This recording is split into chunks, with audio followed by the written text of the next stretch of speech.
working around deadlines too, is there a better time than a not? And I'll use newspaper because you're in the newspaper, but is there like, you know what, most Tuesdays don't call between 2 and 4. Is there like kind of a standard timeline that people can kind of get used to? Most newsrooms, like here at the Gazette, we have our morning news meeting between 10:30, 10:11, depending on how long it would go. So I would say the best time would probably be just after lunch, maybe 1 o'clock. It's usually morning newsrooms or meetings, planning the next day, who's covering what. So people are busy from the time you get to your desk at 9 until, let's say, noon. And it's a little bit of a break after lunch before you actually start doing the hands-on work on paper the next day. So I would say just like right after lunchtime, around 1 o'clock. Okay. Start sending a phone call. If you're sending an email to them literally in the morning, people come in the office, check their inbox right away, go through. So I would say send an email early in the morning, and if you're making a call or whatever, I would say that. Cool. All right. So I've been telling the business owners that it's good to build media relations. It's an important part of business. It's not, it's like a client, it's like a supplier. Like you want to build a quality relationship. From a journalistic approach, is it something that says, hey, I'd like to have a good Rolodex of, key people that I can reach out to as I need, because I may have a story come up or a project come up? Like, do you know what I mean? Is it reciprocal? Like, is that a good statement? I think people need to realize too is that the media isn't a PR wing of your firm. I deal with the Canadians every day on a daily basis. I deal with their PR people, the media staff, the players. You're going to write stuff they're not going to like. You're going to write stuff they are going to like. They're going to get mad at you sometimes. They're going to like some stuff you wrote, but you still got to keep that communication between them. If you burn all your bridges, you're going to know where to go, access the people and whatnot. But yep. I think the thing you got to realize as a business owner too is that the media, we're there to do our jobs and ask who, what, where, when, why. We're not there as a PR arm of your business. But let's just, having said that, again, we work back and forth with Canadians, or a business owner of a business dealing with a business editor. We work back and forth, but it is important to keep the communication between people. And it's good for journalists. We had another reporter at the Gazette years and years ago, Ian McDonald. Unfortunately, he's passed away since. But Ian had, before the days of even Rolodex or iPhones, he had his little black book, and he had phone numbers for everybody. And he was also a little absent-minded, so he'd forget it every once in a while. He'd be lying around, and somebody would find, I got the gold here, but he'd always give it back to him. So it's a case of, and to me, it's important to have contacts also, whether it's through sports or companies or whatnot. If you're a business writer, the more business people you have contacts to, and it could be for a story about something else. I don't know what business all you guys are in, but if I was doing a story on, I said shoes before. Let's say I was doing a story on how the shoe business has been booming or falling apart. I said, I need a comment from somebody. I have Fred or Steve from Steve Shoes. I have a number for him. I'll get a comment from him. So that's a way that, as a business, you can get some exposure that way, even if the story might not be about your story, but because you have a contact with somebody in the media, to reach out to somebody who would be an expert on whatever the story they were writing about. Right. Yeah. And it's funny. That's exactly what I've been telling a lot of folks, is that sometimes it's not what you have, but you can help them out, and you become an asset to them that says, hey, you know what? I could trust Dave, and it's great to have him because I know he knows people as well. It's not just him. Right. And or then you might tell me something off the record. Like, I'm not going to quote you on this, but can you tell me, is this, like, if I write this, am I going to look foolish, or is this going to be right topic? And maybe I'm not. So that is beneficial for journalists to have somebody that they can call either to get a comment or even to get an off the record comment. And that feels like sometimes would be a two-way street. That's an example. Right. So personally now, this is more fun. So we've been talking about print media. In your comment, newspaper/magazine, is this something that's still going strong? That's like, don't count that out because we have technology today, and there's the apps and the phones, and radio is there. But print media, from your perspective, thoughts on it, like where it's going, trending, everything? Everything's become more digital. I mean, we're part of the Post media chain. We're digital first is one of the slogans we have with the print product also. I mean, read the stories. Post media, we're going through a series of voluntary buyouts and layoffs that are happening now. Print advertising has dropped off dramatically, And it's sort of interesting. There's more of an appetite now for news than ever before. People get it in different formats. And one of the things that's sort of interesting now is we have Facebook and Google are basically getting. Facebook had, I think it was double the online advertising that newspapers had in Canada over the last year. But it's sort of without the newspaper business, what would people be linking from Facebook? So it's sort of, it's a bizarre situation we have right now. Facebook is in a great situation. They get free content. So it's people in the newspapers are still trying to figure out how to solve that going forward as a business model. But it's tough times right now for newspapers across the board as far as advertisers who are online. Okay.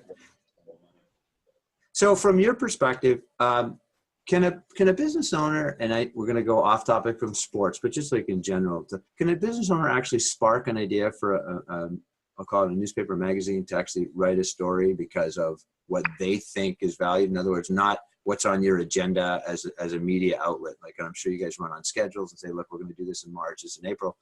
Could a business owner actually spark an idea and go, oh my God, we should do that now? It's actually a pretty cool story. Spark an idea for a story, you mean? Yeah, for a story more than. Without a doubt. If talking about, I don't know what all you guys do. If you're agents for, like you said, you're an agent for a hockey player, or agent for a business or whatever. Again, it goes back to what I was saying earlier. It's a human nature story. If it's something that people are going to be, that's kind of cool. If somebody, if you tell this to one of your friends, I said earlier, and they go, wow, that's kind of cool. Then there's probably something there. There's probably something that would make it an interesting story that a magazine or newspaper would be interested in. Cool. Okay, so I want to open it up. I asked everybody on the call that you guys can ask questions. So has anybody got a question they'd like to ask Stu? Just go one by one by one. You don't have to be shy, guys. This is the media. This is what it's all about. Adam. Yeah, I got a question, Stu. Is there value in getting a personal relationship with the media so that they're top of mind? If you have something that you want to write and you and I have a personal relationship, and it could be just coffee, lunch every once in a while, or just reaching out, to be the go-to person for insight or quotes on a particular story that you're doing? Yeah, there's definitely a possibility of doing that. What field are you in? What is finance? Financial services with a sports background. So that's why, as a writer, talking about contracts, talking about stadium builds, taxation, things that go beyond the play on the field, but more into the business off the field. And you're based out of Toronto, correct? Yes. Yeah, so then you definitely could be a resource for one of some of the writers in Toronto covering the Leafs or whatnot. I mean, you could send an email to one of the writers there, a couple of writers there, saying, "Look, my name is here. So if you ever need any information, or if you're ever doing a story and you need somebody to talk to, here's my contact info."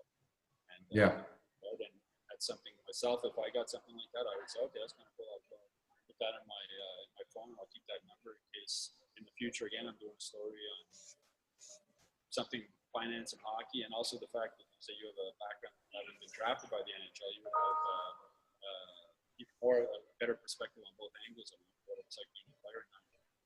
So you would be a valuable.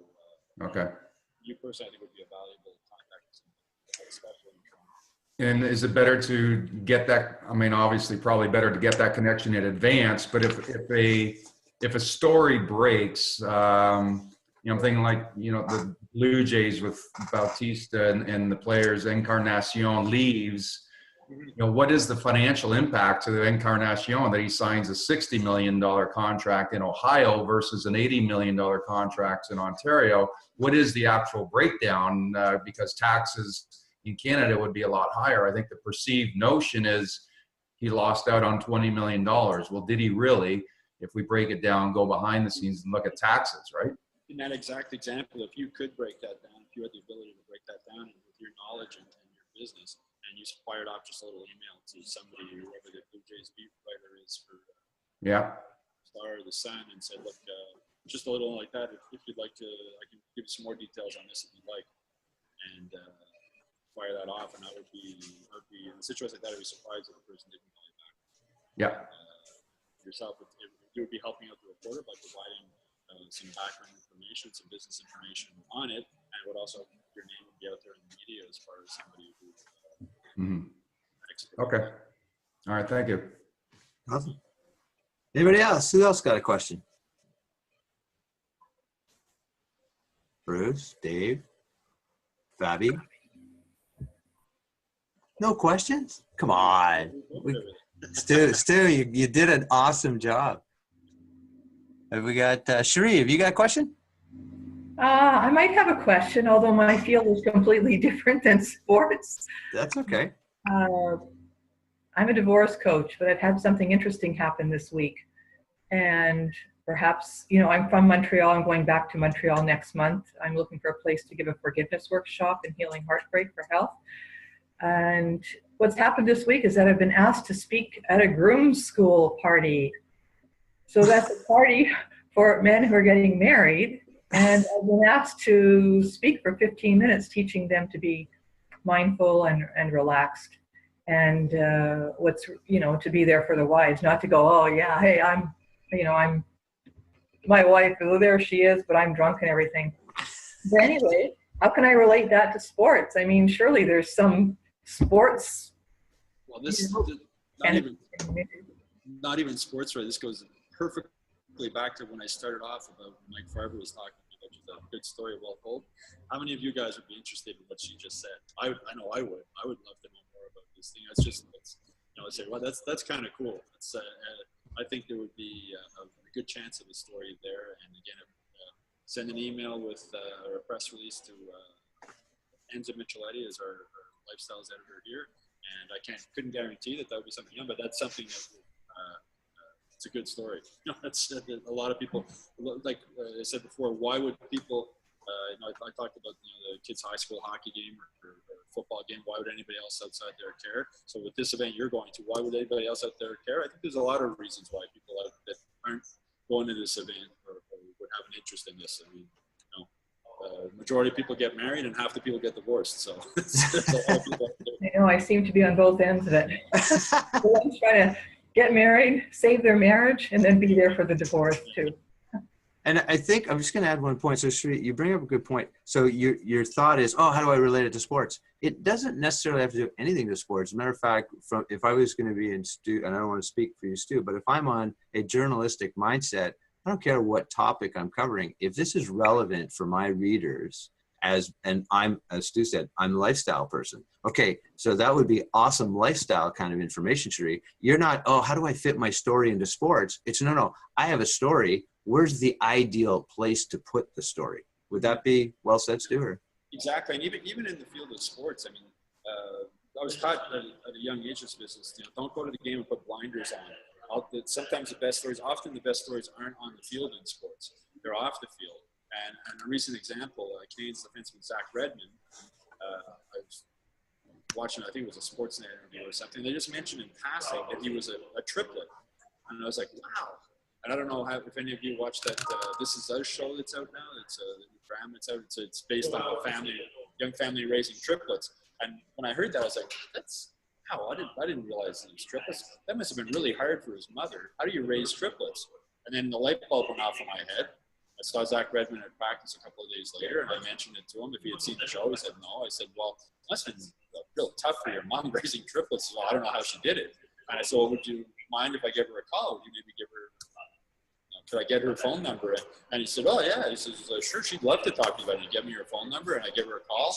And I got a really good column out of sports, but it's not sports. It was Zach Redmond. I didn't quote Zach Redmond in the story once, maybe just once, saying I don't know how my mother did it. And the whole story was just about Zach Redmond's mother raising triplets. And again, it goes on to, that would interest people who follow the Canadiens, don't follow the Canadiens. You have a very broad readership base that are going to read that story. And it's a sports story, but it's not a sports story.